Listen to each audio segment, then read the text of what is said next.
નમસ્કાર. જ્યારે આખું આકાશ રંગબેરંગી પતંગોથી ભરાઈ જાય અને ચારેય દિશાઓમાંથી બસ કાય પો ચે નો નાદ ગુંજી ઉઠે, ત્યારે સમજી લેજો કે આકાશના એ મહાપર્વ ઉત્તરાયણનું આગમન થઈ ચૂક્યું છે. તો ચાલો આજે આ તહેવારની ગહેરાઈમાં ઉતરી. પણ શું ક્યારેય વિચાર્યું છે કે આ 14 જાન્યુઆરીની તારીખમાં એવું તો શું ખાસ છે? આ દિવસ માત્ર પતંગ ઉડાડવાનો જ નથી. ના, એની પાછળ એક બહુ મોટું ખગોળીય અને સાંસ્કૃતિક મહત્વ છુપાયેલું છે. તો ચાલો આજે આપણે ઉત્તરાયણની એક સફર પર નીકળીએ. આપણે જાણીશું કે આ તહેવાર શું છે, એની પાછળનું વિજ્ઞાન અને શ્રદ્ધા શું કહે છે, આખા ભારતમાં એની ઉજવણી કેવી રીતે થાય છે અને ખાસ કરીને આપણા ગુજરાતમાં એનો રંગ કેવો જામે છે. અને હા, સૌથી અગત્યની વાત, આ તહેવારને સુરક્ષિત રીતે કેવી રીતે ઉજવવો એ પણ સમજીશું. ચાલો શરૂઆત કરીએ તહેવારના મૂળથી. આ બધું શરૂ થાય છે એક ખગોળીય ઘટનાથી, જેને કહેવાય છે સંક્રાંતિ. ચાલો સમજીએ કે આખરે આ છે શું. ખૂબ જ સરળ ભાષામાં કહીએ તો જેવી રીતે આપણે ઘર બદલીએ છીએ, બસ એ જ રીતે સૂર્યદેવ પણ આ દિવસે પોતાની રાશિ એટલે કે પોતાનું ઘર બદલે છે. તેઓ ધનુ રાશિમાંથી નીકળીને મકર રાશિમાં પ્રવેશ કરે છે. અને બ્રહ્માંડમાં થતા આ ફેરફારની સીધી અસર આપણી પૃથ્વી પર જોવા મળે છે. અને બસ આ રાશિ પરિવર્તનની સાથે જ સૂર્યની ગતિની દિશા પણ બદલાઈ જાય છે. આ જ દિવસથી સૂર્ય ઉત્તર દિશા તરફ ગતિ કરવાનું શરૂ કરે છે. સૂર્યની ઉત્તર તરફની આ યાત્રા, એને જ તો કહેવાય છે ઉત્તરાયણ. અને આ જ કારણથી આ તહેવારનું નામ ઉત્તરાયણ પડ્યું છે.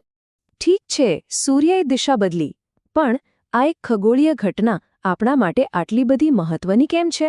આનો જવાબ વિજ્ઞાન અને શ્રદ્ધા બંને પાસે છે. જરા વિચારો, ઉત્તરાયણ એટલે કડકડતી ઠંડીને વિદાય આપવાનો સમય અને વસંતના આગમનના એંધાણ. ખેડૂતો માટે તો આ નવી આશાનો સૂરજ ઉગાડે છે, કારણ કે નવી ફસલની ઋતુ શરૂ થાય છે. વૈજ્ઞાનિક દૃષ્ટિએ પણ હવેથી દિવસો ધીમે ધીમે લાંબા થશે અને રાત ટૂંકી થશે, એટલે કે આપણને વધુ સૂર્યપ્રકાશ મળશે. અને આપણી સંસ્કૃતિમાં, આપણી શ્રદ્ધામાં આ દિવસને અત્યંત પવિત્ર માનવામાં આવે છે.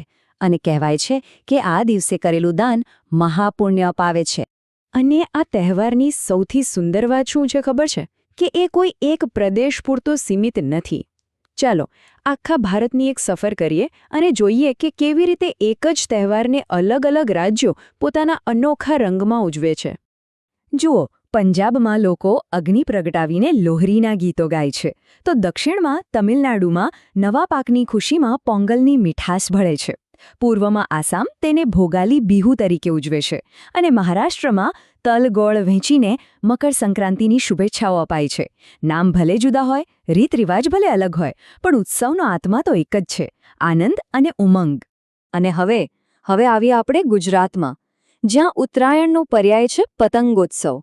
એક એવો ઉત્સવ જેણે ગુજરાતને વિશ્વના નકશા પર મૂકી દીધું છે. ઉત્તરાયણના દિવસે તો ગુજરાતનું આકાશ જાણે કે રંગોનું કેનવાસ બની જાય છે.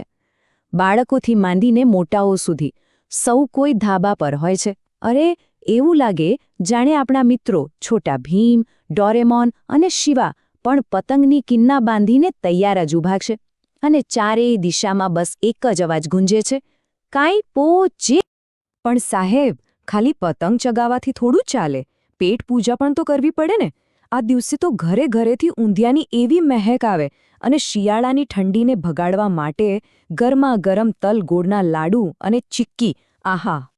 પણ મિત્રો, આટલા ઉત્સાહ અને આનંદની વચ્ચે એક વાત ક્યારેય ન ભૂલવી જોઈએ, અને એ છે સુરક્ષા. તો ચાલો સુરક્ષિત ઉજવણીના થોડા મંત્રો જાણી લઈએ. યાદ રાખજો, આપણી મજા ક્યારેય કોઈના માટે સજા ન બનવી જોઈએ.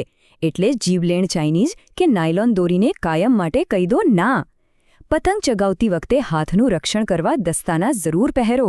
ધાબા પર દોડાદોડીમાં સાવધાની રાખો. અને એ અબોલ પક્ષીઓનું પણ વિચારજો. આ આકાશ એમનું પણ ઘર છે. ચાલો એમને કોઈ નુકસાન ન થાય એનું ધ્યાન રાખીએ. તો અંતમાં બસ એટલું જ કહીશ કે ઉત્તરાયણ માત્ર એક દિવસની ઉજવણી નથી. આ તો પ્રકૃતિમાં આવતા સકારાત્મક બદલાવ, આપણી અતૂટ શ્રદ્ધા અને આપણા સૌના સામાજિક મેળાપનો એક અદ્ભુત સંગમ છે.